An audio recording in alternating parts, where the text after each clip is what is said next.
그럼 이번 선거 이후 진행 상황 김지은 기자와 함께 살펴봅니다. 자, 김지은 기자, 이제 개표가 곧 시작이 될 텐데, 자, 이번 예비 선거에서 만약에 어떤 후보가 과반 득표에 성공하면 결선 없이 바로 당선이 확정되는 것 아닙니까? 네, 그렇습니다. 하지만 사실상 그럴 가능성이 높지는 않아 보입니다. 네. 무려 15명의 후보들이 이번 보궐선거에 출마했기 때문인데요. 네. 후보가 많기 때문에 그만큼 표가 분산될 확률이 매우 높습니다. 네. 단 몇 표의 차이로 순위가 갈릴 것으로 보이는데요. 따라서 상위 득표자 2명이 오는 8월 열리는 결선에서 맞대결을 펼치는 구도가 나올 것으로 보입니다. 예, 지금 일단 예비 선거에 출마한 15명 후보의 면면들을 살펴보면 어떻습니까? 결선 진출자의 윤곽이 좀 나온다, 뭐 이렇게 볼 수도 있습니까? 네, 전통적으로 시나 카운티 지역 선거는 각 후보들이 얼마나 오랜 기간 그 지역구에서 활발히 활동을 했는가, 또 아무래도 정치인들과 일해본 경험, 그리고 해당 지역의 정치인들과 밀접한 관련을 맺고 있는 사람을 선호하는 경향이 있습니다. 네.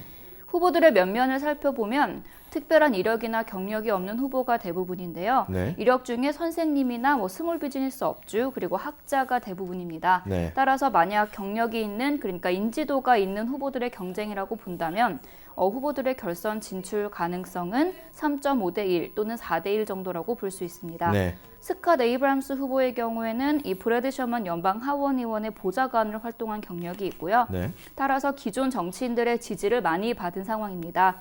또 지난 1분기 선거 자금 모금 순위에서 1위를 했던 프랭크 페리는 산타클라리타 시의원과 시장을 무려 16년 동안 역임을 해왔고요.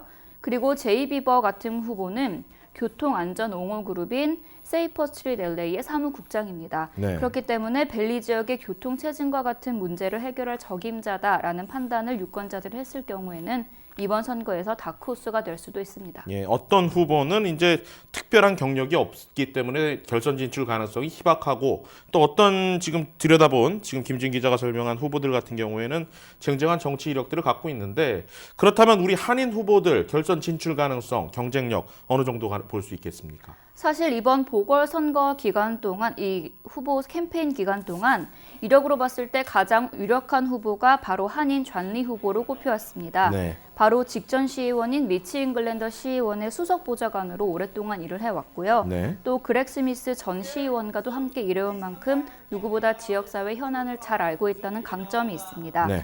실제 시정활동 이외에도 커뮤니티를 위해서 봉사도 많이 했는데요. 지역 내 임시 홈리스 쉘터를 설립한다든지 또 청소년 회관을 건립한다든지 계속해서 커뮤니티에서 일하면서 지역 주민들의 인지도를 쌓아왔습니다. 네. 다만 이번 선거에서 이 많은 후보들이 기성 정치를 개혁하자 하는 전략으로 선거 캠페인을 진행을 했는데요. 네. 만약 이쪽으로 여론이 기운다면 존리 후보의 이번 강점이 퇴색될 여지는 있어 보입니다. 그렇겠네요. 또 법원에서 기각되긴 했지만 예전에 성희롱 소송을 당했던 전력이 있기 때문에 이번 선거 기간 내내 이 이슈가 발목을 잡았었습니다. 네.